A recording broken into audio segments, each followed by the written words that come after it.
പ്രിയമുള്ള കുട്ടികളെ, കഴിഞ്ഞ ക്ലാസ്സിൽ നമ്മൾ കറണ്ട് ഇലക്ട്രിസിറ്റി എന്ന ചാപ്റ്റർ തുടങ്ങിയിരുന്നു. കറണ്ട് എന്താണെന്ന് പഠിച്ചു. അതോടൊപ്പം ഓംസ് ലോയും റെസിസ്റ്റൻസ് ഡിപ്പെൻഡ് ചെയ്യുന്ന ഫാക്ടേഴ്സ് എന്തൊക്കെയാണ്, അതുപോലെ റെസിസ്റ്റിവിറ്റി എന്നാൽ എന്താണ്, ഇങ്ങനെയുള്ള കാര്യങ്ങളാണ് നമ്മൾ മനസ്സിലാക്കിയത്. ആ കൂട്ടത്തിലെ കറണ്ട് ഒരു സ്കേലാർ ക്വാണ്ടിറ്റി ആണ്. Even though current has a magnitude and direction, current is taken as a scalar quantity എന്ന് നമ്മൾ കണ്ടു. കാരണം current vector laws of addition, vector അഡീഷന്റെ ലോസ് ഒന്നും ഒബേ ചെയ്യുന്നില്ലാത്തതുകൊണ്ട്. ഓക്കെ, പക്ഷെ ചില സന്ദർഭങ്ങളിൽ നമുക്ക് കറണ്ടിനെ ഒരു വെക്ടറായിട്ട് കൺസിഡർ ചെയ്യേണ്ടി വരും. കറണ്ടിനെ വെക്ടറായിട്ട് പറയാൻ വേണ്ടി നമ്മൾ ഇൻട്രൊഡ്യൂസ് ചെയ്യുന്ന ഒരു ക്വാണ്ടിറ്റിയാണ് current density. Okay, current density which is a vector quantity. കറണ്ടിനെ വെക്ടറായിട്ട് നമുക്ക് റെപ്രസെന്റ് ചെയ്യേണ്ടി വരുന്ന ഘട്ടങ്ങളിൽ നമ്മൾ കറണ്ട് ഡെൻസിറ്റി എന്നുള്ള അക്ഷരം ഉപയോഗിക്കും, which is written as J, vector J. And current density is the current flowing through unit area of cross section. Unit area of cross section. ഇപ്പൊ ഒരു വയറിൽ കൂടി ആയിരിക്കും കറണ്ട് ഒഴുകുക. ആ വയറിന്റെ കറണ്ടിന്റെ ഡയറക്ഷന് പെർപെൻഡിക്കുലർ ആയിട്ടുള്ള ഏരിയ ഓഫ് ക്രോസ് സെക്ഷൻ എടുക്കുകയാണെങ്കിൽ current per unit area of cross section is taken as current density. That is I/A. Current flowing through unit area of cross section is taken as current density.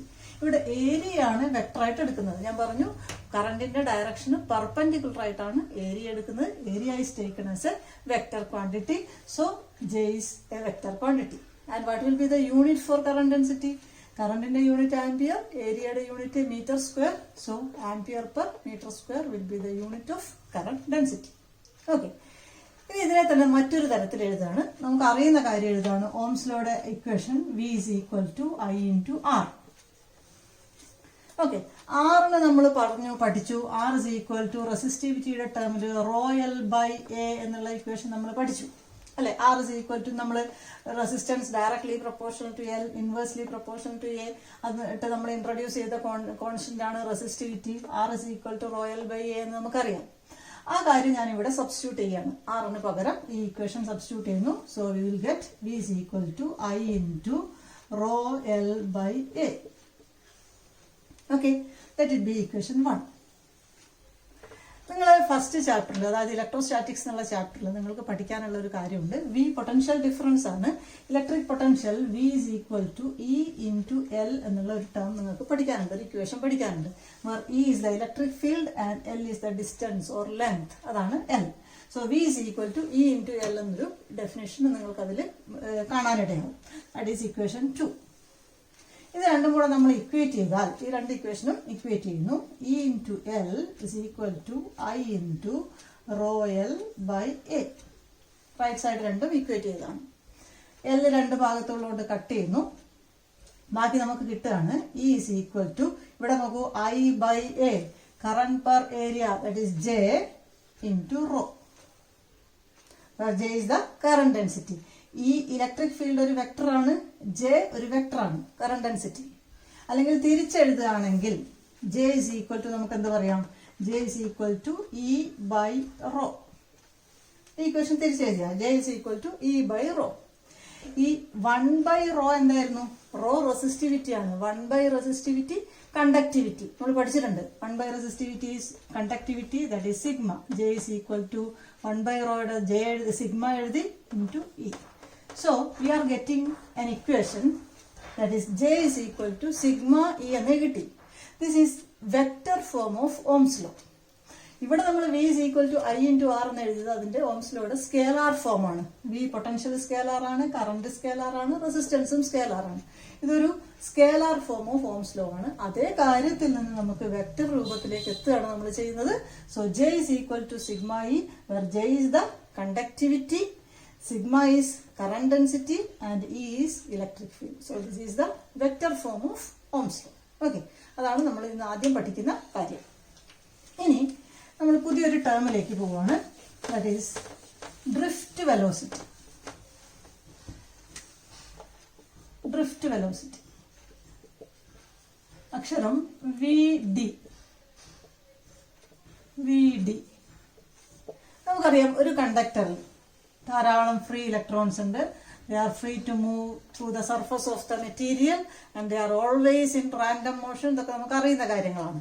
അതായത് ഇതിലുള്ള free electrons ഒക്കെ നമ്മളൊന്നുമായിട്ടും connect ചെയ്തിട്ടില്ല. ഈ free electrons ഒക്കെ they are always in random motion. ഇത് move ചെയ്യുന്നു, അടുത്ത ഇലക്ട്രോണിനെ പോയി തട്ടുന്നു, അല്ലെങ്കിൽ അടുത്ത ആറ്റത്തിനെ പോയി തട്ടുന്നു, അതിന്റെ ഡയറക്ഷൻ മാറുന്നു, വീണ്ടും തട്ടുന്നു. ഇങ്ങനെ റാൻഡം മോഷനിലാണ് ഈ ഫ്രീ ഇലക്ട്രോൺസ് എല്ലാം ഉള്ളത്. അപ്പൊ എല്ലാ ഡയറക്ഷനിലും മൂവ് ചെയ്യുന്നുണ്ട്. There will be no net movement. അതെല്ലാം കൂടെ ആഡ് ചെയ്താൽ 0 ആയിരിക്കും കിട്ടുക. കുറെ 10 എണ്ണം ഇങ്ങോട്ട് പോകുന്നുണ്ടാവും, 10 എണ്ണം ഇടത്തോട്ട് പോകുന്നുണ്ടാവും, മുകളിലേക്കും താഴേക്കും പോകുന്നതിന്റെ എണ്ണം ഈക്വൽ ആയിരിക്കും. അങ്ങനെ ആകെ മൂവ്മെന്റ് എത്രയാണെന്ന് ചോദിച്ചാൽ ആകെ നെറ്റ് മൂവ്മെന്റ് 0 ആയിരിക്കും. ഇങ്ങനെയുള്ള ഒരു മെറ്റീരിയൽ ആണ് നമ്മൾ ഒരു സെല്ലുമായിട്ട് അല്ലെങ്കിൽ ഒരു ഇലക്ട്രിക് ഫീൽഡുമായിട്ട് കണക്ട് ചെയ്യുന്നത്. ഈ വയർ, ഇതൊരു കോപ്പർ വയറാന്ന് വിചാരിക്കുക, ഇത് നമ്മളൊരു സെല്ലുമായിട്ട് കണക്ട് ചെയ്യണം. ഓക്കെ, ഒരു പോസിറ്റീവ് ഒരു നെഗറ്റീവുമായിട്ട് നമ്മൾ കണക്ട് ചെയ്യും. ഇപ്പോഴെന്താണ് ഇതിൻ്റെ അകത്ത് സംഭവിക്കുന്നത്?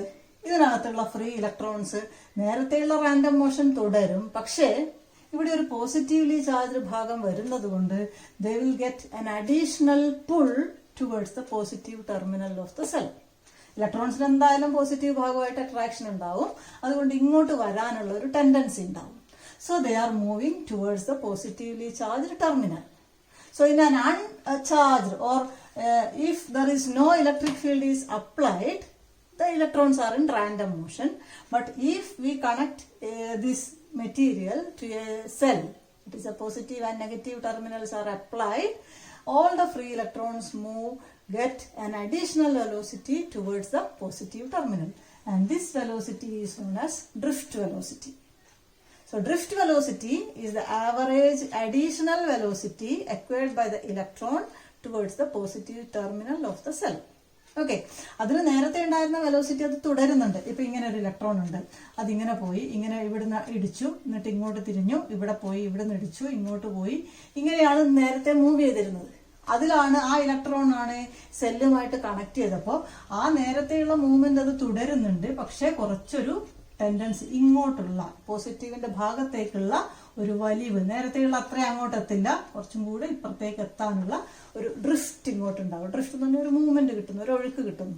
ഈ വെലോസിറ്റിയാണ് ഡ്രിഫ്റ്റ് വെലോസിറ്റി എന്ന് പറയാം. This will be in the range of 10⁻³ metre per second. ആ റേഞ്ചിലൊക്കെയാണ് ഡ്രിഫ്റ്റ് വെലോസിറ്റിയുടെ വാല്യൂ ഉണ്ടാകും. Okay, so that is about drift velocity. And the next term is relaxation time. Relaxation time. Relaxation time represent ചെയ്യുന്ന അക്ഷരം tau ആണ്. Tau, Greek letter tau. So relaxation time is the time interval between two successive collisions. Electrons move ചെയ്യുമ്പോൾ frequent ആയിട്ട് കൊളിഷൻസിന് വിധേയമായിക്കൊണ്ടിരിക്കുകയാണ്. ഇവിടുന്ന് പോകുന്നു, അടുത്തേൽ തട്ടുന്നു, അവിടുന്ന് direction മാറി അടുത്തേൽ തട്ടുന്നു, ഇങ്ങനെ move ചെയ്തുകൊണ്ടേയിരിക്കുകയാണ് random motion.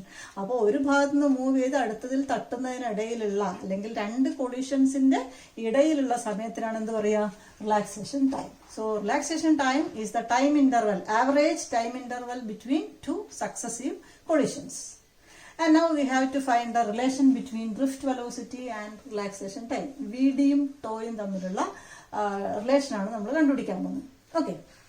So if a charge or an electron of having charge E is placed in an electric field E, capital E, ഒരു charge ഒരു electric ഫീൽഡിൽ ഇ എന്നുള്ള ചാർജ് ക്യാപിറ്റൽ ഇ എന്നുള്ള ഇലക്ട്രിക് ഫീൽഡിൽ വെച്ചാൽ അതിന് അനുഭവപ്പെടുന്ന ഫോഴ്സിന്റെ value F is equal to e ആയിരിക്കും. Small e into capital E. നിങ്ങൾ ക്യൂ എന്നുള്ള ചാർജ് ഇ എന്നുള്ള ഇലക്ട്രിക് ഫീൽഡിൽ വെച്ചാൽ അതിന് അനുഭവപ്പെടുന്ന force F is equal to Q E ആയിരിക്കും. അതേപോലെ തന്നെയാണ് പറഞ്ഞത്, if the charge E is placed in an electric field capital E, the force experienced is F is equal to E into E. Okay. But we know F is equal to ma, where m is the mass of the electron and a is the acceleration it experiences. അതിനുള്ള acceleration ആണ്. ഇത് നമുക്ക് അറിയുന്ന basic equation ആണ്. അപ്പം രണ്ട് equations നമുക്ക് കിട്ടി. നമ്മൾ ഇക്വേറ്റ് ചെയ്യാൻ പോവാണ്. ma is equal to ee. So a is equal to ee by m ആണല്ലോ. ആക്സിലറേഷന്റെ ഇക്വേഷൻ കിട്ടി. നമ്മൾ റിലാക്സേഷന്റെ ഇക്വേഷൻ ആണ്, നമ്മൾ റിലാക്സേഷനും ടൈമും ഡ്രിഫ്റ്റ് വെലോസിറ്റിയും തമ്മിലുള്ള റിലേഷൻ ആണ് നമുക്ക് ചെയ്യാൻ പോകുന്നത്. നമുക്ക് ഇതറിയാം, equation v is equal to u plus at എന്നുള്ള ഇക്വേഷൻ നമുക്കറിയാം. ഓക്കെ, അപ്പം ഇവിടെ v എന്നുള്ളത് ഡ്രിഫ്റ്റ് വെലോസിറ്റി ആണ്. vd is equal to u initial velocity. എത്രയാണ് ഇനിഷ്യൽ വെലോസിറ്റി? ഒരു കൊളീഷൻ ഇവിടുന്ന് തുടങ്ങുന്നു, ഇത് പോയിട്ട് അടുത്തതിനെ തട്ടുന്നു, അതോടെ അതിന്റെ വെലോസിറ്റി മുഴുവൻ 0 ആയിപ്പോയി. അവിടുന്ന് വീണ്ടും ഇങ്ങോട്ട് മൂവ് ചെയ്യുന്നു, അടുത്ത ഇലക്ട്രോണെ തട്ടുന്നു, അപ്പൊ അതിന്റെ വെലോസിറ്റി മുഴുവൻ 0 ആയി. വീണ്ടും ഇനീഷ്യൽ ആയിട്ട് 0-ൽ നിന്നാണ് സ്റ്റാർട്ട് ചെയ്യുന്നത്. അപ്പൊ ഓരോ കേസിലും ഇനീഷ്യൽ വെലോസിറ്റി 0 ആണ്. സോ u is 0 പ്ലസ് എയുടെ വാല്യൂ നമുക്ക് കിട്ടി E/m into t relaxation time, that is tau. അപ്പോൾ vd is equal to 0 plus E/m into tau. So vd is equal to, this is the relation, vd is equal to E/m into tau. This is the relation between drift velocity and relaxation time. Okay. vd equal to E/m into tau. ഇവിടെ ഒരു കാര്യം കൂടെ നോക്കൂ. vd by tau. vd by tau is equal to E/m എന്ന് കിട്ടി. Sorry, vd by e. vd by e is equal to E tau by m. അല്ലെങ്കിൽ ഈ ഇക്വേഷനിൽ നിന്ന് നമുക്ക് മനസ്സിലാവുന്ന ഒരു കാര്യം, drift velocity is directly proportional to electric field എന്നാണ്. vd is directly proportional to electric field.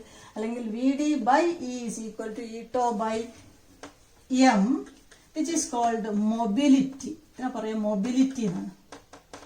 mu. Mobility mu. എന്താണ് mu? It is the ratio of drift velocity and electric field. vd by e is known as mobility, which is equal to E tau by m. മൊബിലിറ്റിയുടെ unit എന്തായിരിക്കും ആലോചിച്ച് നോക്കിയേ. Mobility is vd by e. v is velocity. വെലോസിറ്റിയുടെ unit metre per second. Electric ഫീൽഡിന്റെ unit volt per metre ആണ്. Vm⁻⁻⁻1 volt per metre ആണ് electric ഫീൽഡിന്റെ unit. അപ്പൊ നമ്മളിത് മുകളിലേക്ക് എടുക്കുമ്പോൾ മീറ്റർ സ്ക്വയർ ഉണ്ടാവും. v മുകളിലേക്ക് പോകുമ്പോൾ വോൾട്ട്⁻⁻1 s⁻⁻1 അവിടെ തന്നെ ഉണ്ടാവും. m² v⁻⁻1 s⁻⁻1 is the unit of mobility. Mobility is the ratio of drift velocity and electric field, and its value is E tau by m. അപ്പോൾ നമ്മളിപ്പോൾ പഠിച്ചത് ഡ്രിഫ്റ്റ് വെലോസിറ്റിയും റിലാക്സേഷൻ ടൈമും തമ്മിലുള്ള റിലേഷൻ ആണ്. vd equal to E tau by m. Okay, ഇനി നമ്മൾ next പഠിക്കാൻ പോകുന്നത് relation between current and drift velocity. Relation between current and drift velocity, ഇവ തമ്മിലുള്ള റിലേഷൻ. നമ്മൾ ഇതിൽ നിന്നാണ് തുടങ്ങുക. v is equal to ഒരു കണ്ടക്ടർ ഉണ്ടെന്ന് വിചാരിക്കുക. ഒരു കണ്ടക്ടർ ഉണ്ട്. there are large number of free electrons. let there be n free electrons per unit volume. n is the number of free electrons per unit volume. അല്ലെങ്കിൽ അതിനെ പറയുക charge density or number density of free electrons എന്നാണ് പറയുക. n is number of electrons per unit volume. Number of electrons per unit volume is n. Let this conductor is having an area A and length L. Okay. അപ്പോൾ നമുക്ക് ഇതിലുള്ള current എത്ര, ഇതിൽ കൂടി ഒഴുകുന്ന current എത്രയാണെന്നാണ് വേണ്ടത്. കറണ്ടിന്റെ ഇക്വേഷൻ നമുക്ക് അറിയുന്ന ഒരു ഇക്വേഷൻ ഇതാണ്. I is equal to Q by T ആണല്ലോ. I is equal to Q by T. അപ്പൊ ഇതിനകത്ത് എത്ര ചാർജ് ഉണ്ട് എന്ന് നമുക്ക് കിട്ടിയാൽ നമുക്ക് ക്യൂവിന് സബ്സ്റ്റിറ്റ്യൂട്ട് ചെയ്യാം. അപ്പൊ ക്യൂ എത്രയാണെന്നാണ് എഴുതേണ്ടത്. n is the number of charges or electrons per unit volume. അപ്പൊ n into വോളിയം ചെയ്താൽ നമ്പർ ഓഫ് ചാർജസ് കിട്ടും. Number of charges per unit volume, അതിനെ വോളിയം കൊണ്ട് മൾട്ടിപ്ലൈ ചെയ്താൽ എന്ത് കിട്ടും? Number of charges. അപ്പൊ വോളിയം എത്രയാണ് ഇതിന്റെ? എ ആണ് ഏരിയ, എൽ ആണ് ലെങ്ത്. അപ്പം volume A into L. So this is the total number of charges in that material into value of one charge. This is the total charge. NaLe is the total charge inside this material. So I is equal to Q by T ki pagaram NaLe by T. L by T, distance by time, that is velocity. So I is equal to NaE. ഏത് velocity അവിടെ വരിക? Drift velocity. So this is the relation between current and drift velocity. I is equal to NaEVD. I is equal to NaEVD. ഇത് വളരെ പ്രധാനപ്പെട്ട ഒരു relation ആണ്. കറന്റും drift വെലോസിറ്റിയും തമ്മിലുള്ള relation. I is equal to NaEVD. Okay, അപ്പൊ നമ്മൾ ഈ ചാപ്റ്റർ പഠിച്ചപ്പോൾ ഓംസ് ലോ ഡയറക്റ്റ് ആയിട്ട് അങ്ങ് പറയുകയാണ് ചെയ്തത്. അതായത് at constant temperature current is proportion to potential difference എന്ന് പറഞ്ഞിട്ട് നമ്മൾ തുടങ്ങുകയാണ് ചെയ്തത്. എന്നിട്ട് ഐ പ്രൊപ്പോർഷണൽ ടു വി അല്ലെ വി പ്രൊപ്പോർഷണൽ ടു ഐ എന്നൊക്കെ പറഞ്ഞു. എങ്ങനെയാണ് നമുക്ക് ഐ പ്രൊപ്പോർഷണൽ ടു വി എന്ന് കിട്ടുന്നത്? അല്ലെങ്കിൽ how can we derive Ohm's law? Direct പറയല്ലാതെ കറണ്ട് പൊട്ടൻഷ്യൽ ഡിഫറൻസിന് പ്രൊപ്പോർഷനിലാണെന്ന് എങ്ങനെയാണ് പറയുന്നത്? അല്ലെങ്കിൽ how can we derive Ohm's law, deduction of Ohm's law, അതാണ് ഇനി പഠിക്കാൻ പോകുന്നത്. Deriving Ohm's law.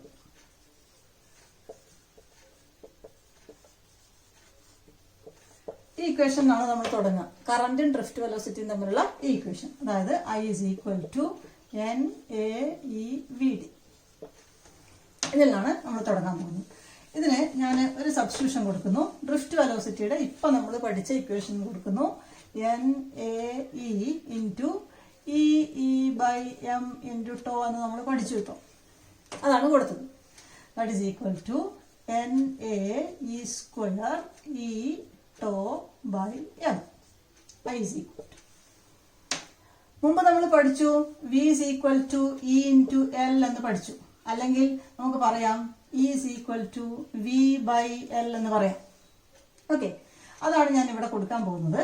I is equal to NaE square ഇക്ക് പകരം V by L tau by m. Okay, ഇനി നോക്കൂ, ഒരു കണ്ടക്ടറിനെ സംബന്ധിച്ചിടത്തോളം അതിന്റെ number of free electrons per unit volume constant ആയിരിക്കും. ഏരിയ കോൺസ്റ്റന്റ് ആണ്, ഇലക്ട്രോണിന്റെ ചാർജ് കോൺസ്റ്റന്റ് ആണ്, ലെങ്ത് കോൺസ്റ്റന്റ് ആണ്, മാസ് ഓഫ് ഇലക്ട്രോൺ കോൺസ്റ്റന്റ് ആണ്. ഒരു ടെമ്പറേച്ചറിൽ റിലാക്സേഷൻ ടൈമും കോൺസ്റ്റന്റ് ആണ്. അപ്പൊ കോൺസ്റ്റന്റ് അല്ലാത്ത എന്താണ്? പൊട്ടൻഷ്യൽ ഡിഫറൻസ് മാത്രമാണ്. So we can say I is equal to കുറെ കാര്യങ്ങൾ അല്ലെങ്കിൽ കുറെ constants NaE square tau by ml, ഇത്രയും constants into V. I is equal to ഒരു കോൺസ്റ്റന്റ് ഇൻറ്റു V എന്ന് പറയുകയാണെങ്കിൽ I proportional to V. This is Ohm's law.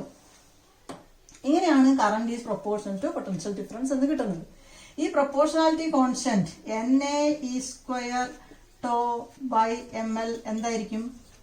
I is equal to V എന്ന് proportionality ഒരു കോൺസ്റ്റന്റ് ഇൻറ്റു V എന്ന് പറയുന്നത് that is 1 by resistance. V is equal to ആയിരുന്നെങ്കിൽ നമുക്ക് resistance എന്ന് പറയുമായിരുന്നു. V is equal to I into R. ഇത് അങ്ങനെയല്ല, തിരിച്ചാണ്. I is equal to V by R ആണ്. അപ്പൊ ഇത് 1 ബൈ റെസിസ്റ്റൻസ് ആണ് അല്ലെങ്കിൽ കണ്ടക്ടൻസ് ആണ്. ഓക്കെ, 1 ബൈ R ആണ്.